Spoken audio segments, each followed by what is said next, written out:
One person who was always anti-Diddy and was always speaking about Diddy as a problematic person was 50 Cent. He would do a lot of foul shit. Like behind the scenes, he would do some foul shit. Like, But I also didn't participate. I also didn't go to those parties. Yeah. When Diddy caught sight of 50 Cent walking into that courtroom, his entire facade crumbled. His eyes widened, his jaw tightened, and his fingers visibly quivered beneath the table. The polished music mogul persona we've seen dominate the industry for decades was gone in an instant.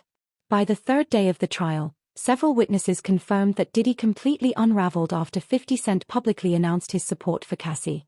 What happened next left everyone in the courtroom speechless, and it may very well flip this entire case on its head. When you continuously call Puff gay, does that affect your relationships in Hollywood? I don't call him gay. I said, Let me read it, Fifth. Oh my God. Sorry I can no longer help you guys. Soon you will all be gay and happy. You are all now left under leadership of Puffy Daddy. Report to the nearest rainbow. Dinner Thieves in theaters January 19th. That's why he says things. He doesn't even know what he's saying is like fruity. You know what I'm saying? Like, he says something fabulous and he goes, but me and you, we ain't party. Like, we need to party. What is he talking about? Incense going off. When people say that to me, I get a little uncomfortable.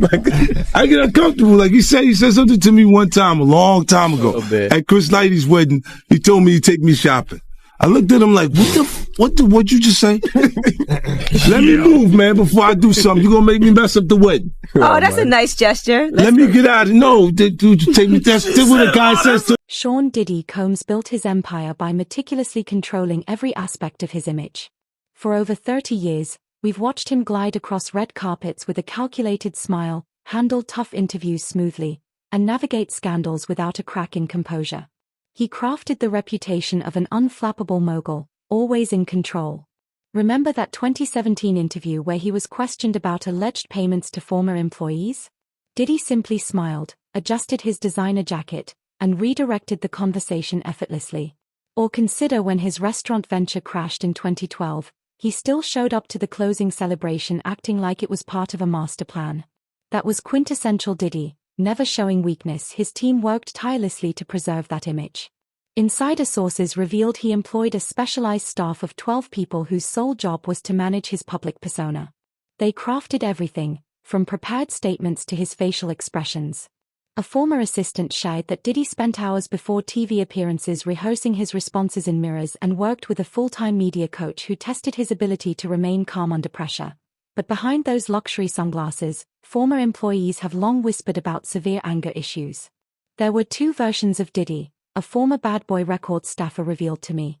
The smooth operator on TV, and the guy who threw phones against walls when things didn't go his way. These stories never gained traction, because no one with influence ever backed them up. The first cracks in Diddy's persona appeared just before the trial. Paparazzi caught him harshly lashing out at a fan outside his attorney's office who merely asked for a photo. Then came the tense pre-trial press conference, where he clutched the podium so hard his knuckles turned white. These were subtle signs, but to someone who invested millions into image control, they spoke volumes. Crisis management expert Tanya Rodriguez explained that high-profile figures like Diddy construct their public personas like fortress walls. But under enough pressure, those walls fracture. And when they do, the collapse is swift. That is exactly what happened on day 3 of the trial. According to multiple witnesses in the courtroom, Diddy's carefully constructed mask completely shattered. Court reporter Marcus Jenkins described seeing Diddy physically shaking when certain evidence was presented. His leg bounced so hard, the entire defense table vibrated. Jenkins also noted that Diddy interrupted his attorney 3 separate times, each outburst louder than the last, until the judge had to intervene. The breaking point came when Diddy shouted during testimony, prompting Judge Harmon to threaten him with contempt charges if he erupted again. Observers described his expression as twisted with fury, a look the public had never seen from Diddy in his entire 30-year career. Just when it looked like he might regain composure, the courtroom doors opened, and in walked the last person Diddy expected to see siding with his accuser. It was his longtime rival, 50 Cent, armed with personal vendettas and deep industry power. The moment 50 entered, eyewitnesses say the color drained completely from Diddy's face. You do it, right? Yeah. I know you've been heavy on social media talking about it. He did it. And I'm the only one who's been vocal about this long before it actually But I also didn't participate. I also didn't go to those parties. Yeah. So a lot of the celebrity culture that you don't hear saying anything is because they participated. Was there a reason you never went to those parties back in the day? I'm just not with all that 50 shit. Like all of the stuff that he's doing, I'm not into that type of stuff. I'm just a little more, maybe you could say basic or normal. And it turns out that it's just been announced that he's created a docu-series on Netflix. I can't wait to see this. The other end of that, every person who has tried to speak out about this, who has tried to speak out about the industry, the type of people that are controlling the industry, the attacks that people face from the media if they try to speak out, is always the same. They're called crazy. And an example of one such individual who went through those sorts of attacks is the actor Orlando Brown. He was on Disney, and I remember everyone telling us that he was totally insane and deranged when he was saying a lot of things that at the time sounded crazy, particularly about Diddy. Take a listen. The requirement is you gotta say no to Diddy. If it's new booty in the building, you know he's gonna get it. Don't take your girlfriend to a Diddy party. You can take the, but he won't you. Diddy, to me, is the fall guy. We are still seeing a major effort to protect the big names, just like with Jeffrey Epstein. Tell him the story. Tell him the story. So we talk about rumors, right? Yeah. And we, when you Google his name, there's a rumor that pops up that he was Diddy's boy toy. Oh shit! Right? Wait, so this is so Charlamagne said it's not true. But I told after he brought up the stuff with you, I said, you know what 50 gonna say when he meets you? Oh no, I don't know that was going on. You know, I can't wait to run into him again. What you gonna say to him? Puffy was playing with your booty in Miami. You know what 50 gonna say to you when he sees? What? I heard Diddy touch your butt. Yeah. Wait till I see him. Wait till I see him. The intense rivalry between 50 Cent and Diddy spans nearly 2 decades. These two didn't just dislike each other, they actively tried to bring one another down. Since the early 2000s, 50 has taken repeated shots at Diddy during interviews, press events, and across social media. Remember when 50 Cent publicly insinuated that Diddy might know more about Biggie's murder than he let on? Or how he relentlessly questioned Diddy's personal life for years. This wasn't standard rap beef. This was personal. So when 50 walked into that courtroom on day 3 wearing a perfectly tailored black suit and his signature sunglasses, the entire room fell silent.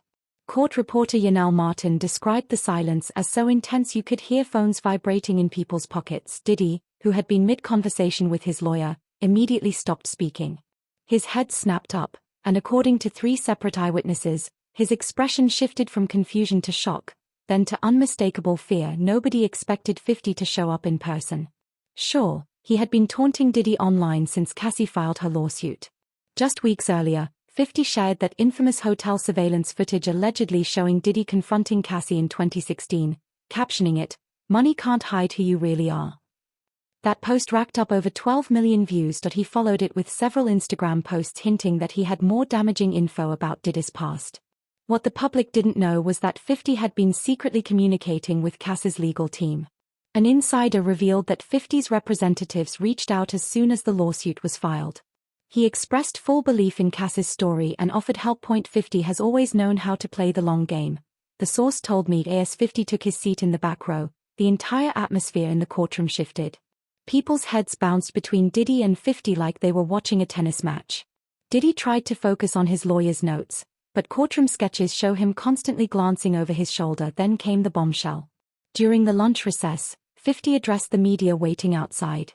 He didn't just express support. He announced he was personally funding Cassie's legal battle through his G-Unit Foundation. "I'm investing resources to ensure survivors get heard," 50 told reporters.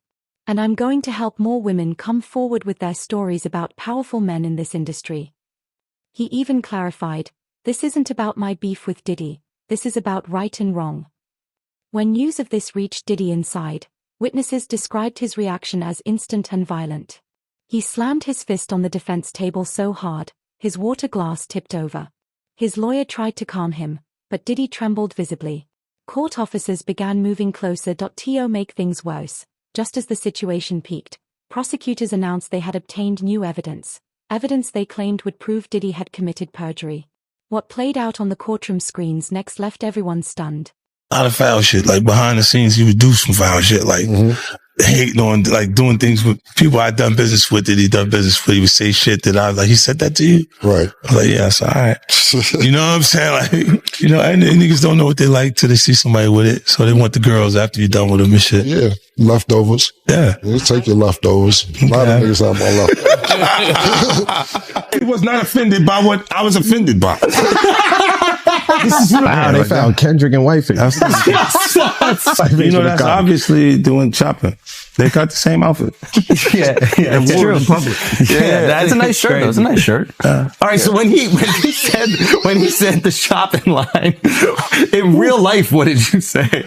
I said, let me get away from him.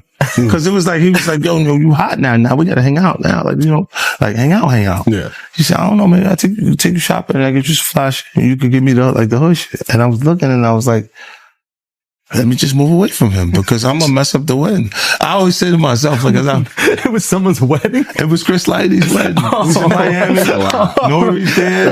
Nori knows this. And I looked at him like, yo,